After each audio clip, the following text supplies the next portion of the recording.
I want to talk a little bit about goals on the line of how do you lose 37 pounds and write a book. I'm just going to kind of give you that as an example. For 24 years of my adult life, by choice, I weighed well over 200 pounds. I say by choice because, you see, I have never accidentally eaten anything. I mean, it's always been deliberate. And when I choose to eat too much today, I have chosen to weigh too much tomorrow. You can choose to set goals and realize your potential, or you can choose not to set them. Now, if you choose not to set them, you got to understand that the consequences are not going to be good down the road. For 24 years, I was going to lose that weight. As a matter of fact, in 24 years, I lost several thousand pounds of weight. How many of you already know exactly what I'm talking about? But it wasn't until I wrote it down, put a date on it, listed the obstacles I had to overcome, identified the people, the groups, the organizations I needed to work with, spelled out a plan of action, set that time limit in there, and identified all of the benefits to me. It was only when I did that that the goal became a reality, and I lost the weight. For 10 or 15 years, I was going to write a book. You know anybody who's going to do just a whole lot of things, folks? I was going to write a book. But it wasn't until I got busy writing the book and writing the plans first before the book ever materialized.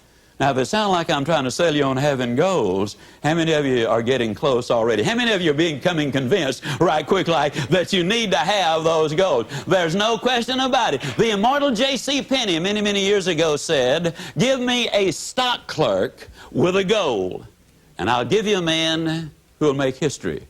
But give me a man without a goal, and I'll give you a stock clerk."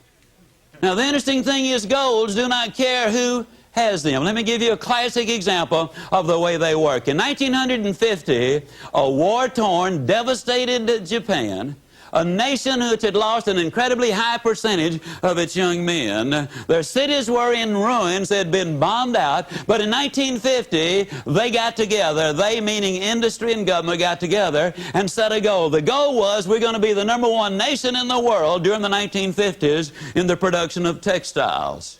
In 1959, ladies and gentlemen, they accomplished that objective. In 1960, they set another goal. We're going to be the #1 nation in the world in the production of steel. Now, when you understand there's no iron ore in Japan of any significance, there's no coal of any significance there, we're going to be the #1 nation in the world in the production of steel, it seemed like an absurd goal, and yet they reached their objectives. They had taken all of the steps. In 1970, the Japanese set another goal. They said during the 70s, we'll be the #1 nation in the world in the production of automobiles.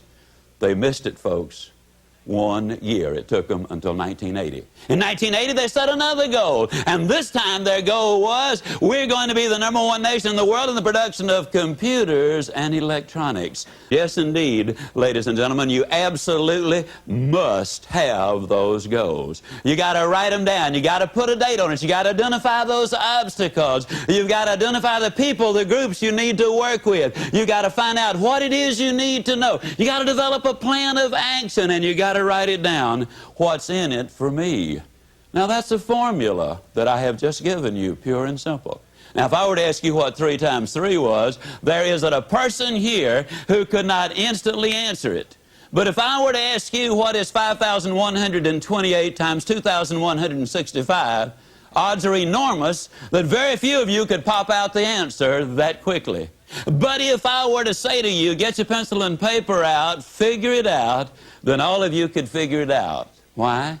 You know the formula. Now, you see, if you know the formula, it really doesn't make any difference, ladies and gentlemen, what the goal really is. When I started to write the book, I took precisely the same steps that I'm talking about. I wrote down the objective. I wrote down the time I completed or expected to complete the book. I identified the obstacles there. And yes, I know this is repetitious. It's the mother of learning. I wrote out and identified the people, the groups, the organizations I needed to work with. I devised a plan of action to do it. I spelled out what I needed to know, and I wrote it all down, what's in it for me.